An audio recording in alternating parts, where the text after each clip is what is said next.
ভাই হায়াতের মালিক কে? আল্লাহ। মৌতের মালিক কে? আল্লাহ। রিজিকের মালিক কে? আল্লাহ। সুস্থতার মালিক কে? আল্লাহ। ইজ্জতের মালিক কে? আল্লাহ। বেয়াজ্জতির মালিক কে? তাহলে সব কিছুর মালিক আল্লাহ। ভাই এটা কইরো ঋণের তলে বললাম। আসসালামু আলাইকুম। ওয়ালাইকুম আসসালাম। ভাই এটা কি আপনার বাড়ি? হ্যাঁ, আমার বাড়ি। ভাই এই বাড়ি ভাই চিরদিন থাকার জায়গা না ভাই। এটা হলো ক্ষণস্থায়ী। এই দুনিয়া একদিন আসি, একদিন আমরা থাকবো না। আসসালামু আলাইকুম ভাই। আসসালামু আলাইকুম। ভাই আপনার ভালোই আছেন? আলহামদুলিল্লাহ ভালো। আর কথা বলতে চাই, আমরা তো ক্ষণস্থায়ী জিন্দেগি। এই জিন্দেগি শুরু হয়েছে, একদিন শেষ হয়ে যাবে। যে আখিরাতের যে জিন্দেগি আসতেছে, যেটা শুরু হবে সেটা কোনোদিনও শেষ হবে না।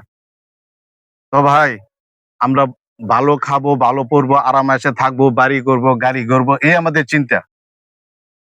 আজকে এই দুনিয়া থেকে আমরা চলে যাব। মৃত্যুর পর এই ওয়ারিশ সম্পূর্ণ আমার স্ত্রী, ছেলে, সন্তানের হয়ে যাবে। আজকে আমার দাদার যে নাম সেটা আমরা ভুলে গেছি। একদিন আমিও এই দুনিয়াতে থাকবো না, ওই নামও একদিন থাকবে না।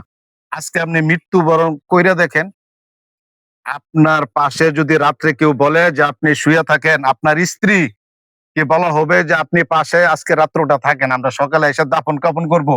আপনার স্ত্রীও বলবে আমি ভয় পাই, আমি রাত্রে থাকতে পারবো না, একটা রাত্র থাকতে পারবে না বলে চিৎকার মারবে। কারণ মৃত্যুর পরে মানুষ হয়ে যায় ভাগ, আর বাঘ হয়ে যায় তামসা। মানুষ যখন মারা যায় ভয় পায়, কই ভাই মানুষ মারা গেছে। আর বাঘ মরলে পোলাপানে কানো ধরে মূর্ছা দেয়। মানুষ মরলে হয় বাঘ, আর বাঘ মরলে হয় তামসা। ভাই এই ক্ষণস্থায়ী জিন্দেগি একদিন শেষ হয়ে যাবে। কিয়ামতের কিছুদিন আগে যে ব্যক্তি মারা যাবে সে থাকবে কবরে 40,000 বছর, আর এই ফুলছড়াতে থাকবে 30,000 বছর, হাসরের ময়দানে থাকবে 50,000 বছর। 1,20,000 বছর পরে যায় ফাইনাল ডিসিশন। ভাই এই 60-70 হায়াতের জিন্দেগি একটা কাইকে ভেবে সামনে দিতেছি, তো কবর দিকে আগাইতেছি। একটা এই জিন্দেগি একদিন শেষ হয়ে যাবে। যে আখিরাতে যে জিন্দেগি আসতেছে, যেটা শুরু হবে কোনোদিন শেষ হবে না। দুনিয়া তো মাজরাতুল আখিরাত, দুনিয়া হচ্ছে আখিরাতে ক্ষেত্রস্বরূপ। তো আমরা যত কিছুই করতেছি মৃত্যুর সাথে আমাদের একদিন গ্রহণ করতে হবে। আসার সিরিয়াল আছে কিন্তু যাওয়ার সিরিয়াল নাই। কারণ আমরা বাবার পরে আমরা আসছি, কিন্তু মৃত্যু হয়ে যায় অনেক সময় বাবার কাঁধে সন্তানের লাশ থাকে। আমাদের এই মৃত্যুর সামানা যদি তৈরি করে যেতে পারি তাহলে আমাদের জিন্দেগি কামিয়াব। এই কবরে প্রথম ঘাটি, এই ঘাটির যদি ধরা খাই তাহলে প্রত্যেকটা ঘাটিতে আমরা ধরা খাবো।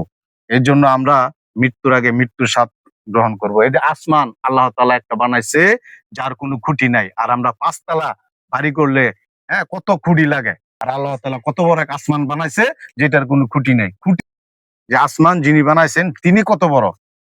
আপনাদেরকে বলতেছি, আপনারা ভাবতেছেন যে কত বড় আলেম হয়ে গেছেন, আপনি আমাদেরকে দাওয়াত দেন। আসলে ভাই মেহেদী যে বাটে তার হাত আগে লাল হয়। কারণ আমি বলতেছি আপনাদেরকে, বুঝছেন, এইটা যাতে আমার দিলের মধ্যে বসে। যে ব্যক্তি সারাদিন হাইটে হাইটে বাদাম বিক্রি করে, সে রাত্রে ঘুমের মধ্যে বলে বাদাম বাদাম। ভাই হায়াতের মালিক কে? আল্লাহ। মৌতের মালিক কে? আল্লাহ।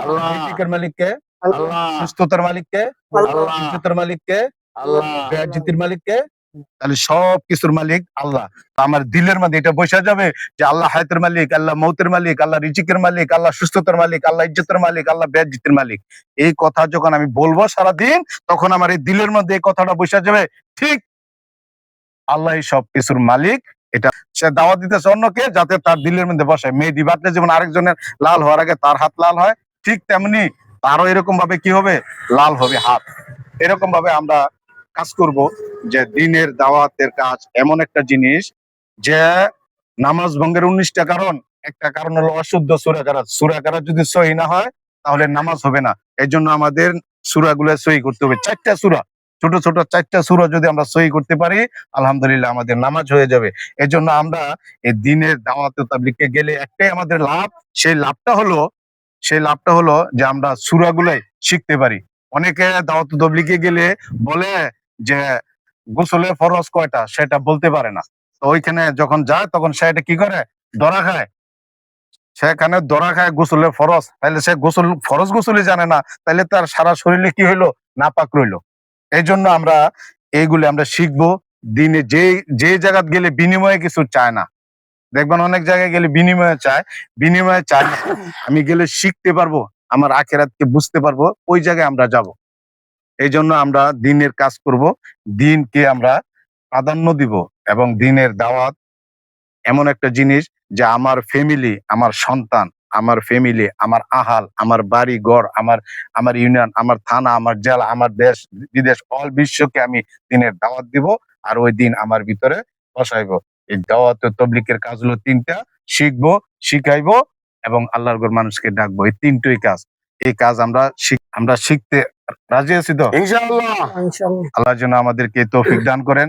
আপনাদেরকে অনেক কষ্ট দিছি, মনে কিছু নিবেন না। দিনের জন্য আল্লাহ তাআলা আপনাদেরকে জাযাকাল্লাহ, আল্লাহ তাআলা আপনাদেরকে হায়াতে তৈয়বা দান করুক। আসসালামু আলাইকুম। ঠিক আছে।